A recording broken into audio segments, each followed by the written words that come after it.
नमस्कार मित्रों, अश्विनी सेज में फिर एक बार आपका स्वागत है।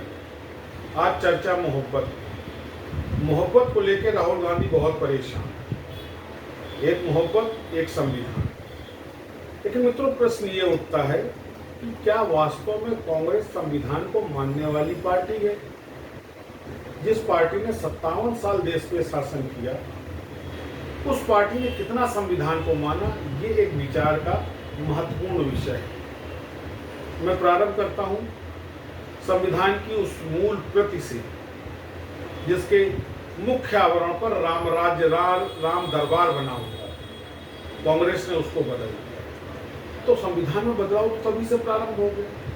अब आइए, डॉक्टर भीमराव अंबेडकर की सोच में कोई वक्फ बोर्ड नहीं था, लेकिन कांग्रेस लाई। डॉक्टर भीमराव अंबेडकर के संविधान में कोई मुस्लिम पर्सनल लॉ नहीं था, सबके लिए समान न्याय था। कांग्रेस लाई। डॉक्टर भीमराव अंबेडकर के संविधान में महिलाओं को समान अधिकार थे, लेकिन कांग्रेस पर्सनल लॉ लाने के साथ मुस्लिम औरतों के लिए गुजारा भत्ता जैसे विषय को सिरे से नकार दिया। इस तरीके से समानता की बात करने वाला हिंदुस्तान के संविधान में आरक्षण, डॉक्टर भीमराव अंबेडकर ने स्वतंत्रता के पहले 10 साल दलित वर्ग के लिए शिक्षा में आरक्षण मांगा था, नौकरी में नहीं। लेकिन कांग्रेस ने उसको परिवर्तित किया, नौकरी में आरक्षण दिया, आरक्षण का अधिकार भी जातिगत दिया। अब सोचिए मित्रों, जो संविधान ये बात करता हो कि सब नागरिक समान हैं, किसी नागरिकों में कोई भी विभेद नहीं उत्पन्न किया जाता है, वहाँ एक तो आरक्षण देना, और आरक्षण देने के बाद उसको जातीय आधार पर आरक्षण देना, क्या ये समानता के लिए उचित है? क्या ऐसे समानता आएगी? इसी बीच में एक छोटा सा प्रकरण चेंज कर रहा हूं। मैं आजकल व्हाट्सएप और फेसबुक पे तथाकथित लोगों की राष्ट्रवादिता को देख रहा हूं, जो कह रहे हैं साहब, मैं अगर जिंदा रहा तो मैं अपने जीवन काल में एक बार इजराइल जरूर जाऊंगा, क्योंकि वहां गद्दार नहीं है। बड़ी अच्छी बात है, इजराइल में वास्तविक राष्ट्रवादी है। पर मित्रों सोचिए, क्या इजराइल में आरक्षण है? सोचिए, क्या इजराइल सरकार अपने नागरिकों को इतना लूट रही कि उनकी आय से ज्यादा उन पर कर थोप रही? नहीं। तो इजराइल से केवल आप उनकी राष्ट्रवादिता मत देखिए, उन नागरिकों के प्रति उस सरकार का समर्पण भी देखिए। म्यूनिख ओलंपिक की बात करता हूं मित्रों, 14 इजरायली खिलाड़ियों को आतताइयों ने मारा। इजराइल की तो शुरू से दुश्मनी चल रही है। लेबनान शरणार्थी तो आतताई थे, आतंकी थे, उन्होंने हत्या की, और 147 दिन के अंदर में इजराइल सरकार ने उन सबके सब आतंकियों को उनके घर में घुस के मारा।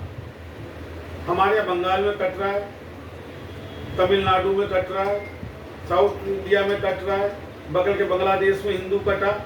हमारी राष्ट्रवादी हिंदूवादी सरकार को कोई भी फर्क नहीं पड़ा। तो ऐसे कमेंट मत करिए जिसमें आपका नैतिक अधिकार कहीं ना आता। पुनः संविधान। तो मित्रों, सोचने वाली बात है कि कम्युनल वायलेंस एक्ट पर्टिकुलर हिंदुओं के लिए, वर्शिप प्लेस एक्ट पर्टिकुलर हिंदुओं के लिए, जहां डॉक्टर भीमराव अंबेडकर के संविधान में मदरसों के लिए कोई भी विशेष व्यवस्था नहीं थी, कांग्रेस सरकार लाई। मदरसे के मौलवियों को और उनको सिखाने वाले शिक्षकों को कांग्रेस सरकार ने तनख्वाह दी।